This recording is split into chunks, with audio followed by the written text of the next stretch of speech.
कहते हैं कि क्रिकेट एक फ़नी गेम है, लेकिन इतना ज़्यादा फ़नी होगा ये हमने दूसरे टेस्ट जो इंडिया और साउथ अफ्रीका के बीच खेला गया इससे पता चला है। और आप लोग भी अगर इस टेस्ट को कवर किए होंगे, अगर इस टेस्ट को देखे होंगे तो ऐसा लग रहा था कि ये टेस्ट नहीं है भाई, इसमें वो गली क्रिकेट चल रहा है जिसमें बल्लेबाज आते हैं और आउट होके चले जाते। कुछ ऐसा ही था कल का मुकाबला, और आज का दूसरा दिन का मुकाबला भी कुछ ऐसा ही रहा। और कल के पूरे एनालिसिस करें तो सबसे पहले अगर सेशंस में तो भारत बहुत खुश होंगी कि चलो भाई दूसरी बार बल्लेबाजी करने का मौका शायद ही आए, क्योंकि 55 रन पे दक्षिण अफ्रीका जो कि भारत के अगेंस्ट उनका सबसे न्यूनतम स्कोर है उस पर वो आउट हो जाती है। और इसके बाद जब इंडिया बल्लेबाजी करने आते हैं तो एक समय लगभग 100 रनों की लीड लेती है, 98 रनों की लीड रहती है और 6 विकेट बाकी रहते हैं, और हमारे सबसे बड़े किंग कोहली विराट कोहली बल्लेबाजी कर रहे होते हैं। लेकिन वहाँ पे केएल राहुल एक खराब शॉट खेलते हैं, वो आउट होते हैं, फिर जडेजा आउट होते हैं और लुंगी के उसी ओवर में जसप्रीत बुमराह भी आउट हो जाते हैं और यहाँ से मैच टर्न ले लेता है। फिर अगले ओवर में विराट कोहली, उसके बाद फिर एक रन आउट और उसके बाद फिर प्रसिद्ध कृष्णा का आउट, और रबाडा भी 3 विकेट वहाँ लेते हैं।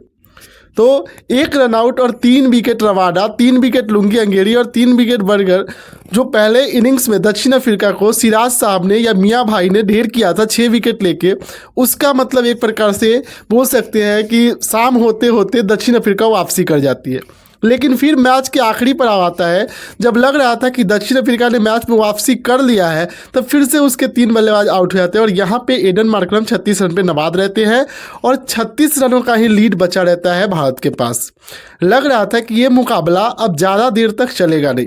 और कल शायद 36 रन के अंदर ही दक्षिण अफ्रीका जिस तरह से ऑल आउट हुई है वो आउट हो जाएंगी। लेकिन मार्करम जो कि बोल सकते हैं इस मैच के हीरो थे, भले ही कितने भी बॉलर्स का ये मतलब गट कहा जा सकता है, इस पिच को बॉलर्स के खौफ कहा जा सकता है बैट्समैन के सामने, लेकिन मार्करम एक शतक बनाते और शानदार शतक बनाते। लेकिन फिर भी जो पहली पारी में दक्षिण अफ्रीका ने किया था उसका यहाँ पे खामियाजा भुगतना पड़ता है और मात्र 79 रन बनाना होता है भारत को। 79 रन का लक्ष्य पर पीछा करते हुए भारत के यशस्वी जायसवाल काफ़ी ताबड़तोड़ शुरुआत करते हैं और एक समय तो ऐसा था कि लग रहा था कि भारत 10 विकेट से मुकाबला जीत जाएगी। लेकिन फिर अचानक से इस पिच ने अपना रुख दिखाया और 2 लगातार विकेट गिरते हैं और भारत के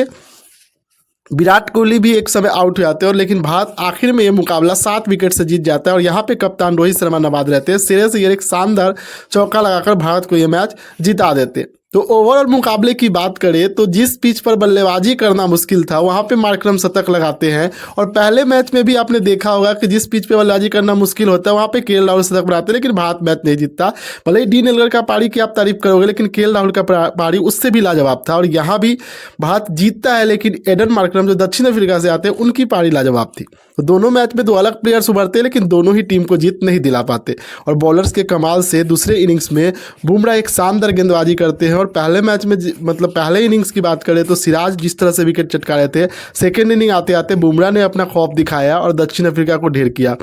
पहली एशियन टीम बनी है जो दक्षिण अफ्रीका को उस पिच पे हराया है जहां पे वो कभी हारी नहीं थी, एशियन टीम से वो नहीं आ रही थी। तो ये भी एक रिकॉर्ड है और भारत मतलब जिस अंदाज में वापसी कर रही है, लग रहा है कि सच में टेस्ट क्रिकेट का बादशाह वही है। भले हम टेस्ट चैंपियनशिप नहीं जीत पाते हैं, लेकिन मतलब सही मायनों में अगर बात करें तो ओवरऑल क्रिकेट अगर आप उठा के देखोगे तो भारत का मतलब शानदार है पिछले 10 साल का। चाहे ऑस्ट्रेलिया से वो हार आपको याद होगा और उस हार के बाद वापसी करना और फिर ऑस्ट्रेलिया में सीरीज जीतना और 30 सालों में लगातार 2 बार मतलब टेस्ट सीरीज वहाँ पे ड्रॉ कराना कोई छोटी बात नहीं है। तो रोहित शर्मा की कप्तानी की जिस तरह से हम पहले मैच के बाद बहुत ज़्यादा प्रॉब्लम्स क्रिएट हो रहा था, सेकंड मैच में आते आते बॉलर्स ने उनकी कप्तानी को भी सही साबित किया। तो क्या आपको लगता है कि T20 में रोहित शर्मा ही कप्तान करेंगे वर्ल्ड कप में, या फिर कोई कप्तान दूसरा आएगा? आप हमें कमेंट करके बता सकते हैं। धन्यवाद।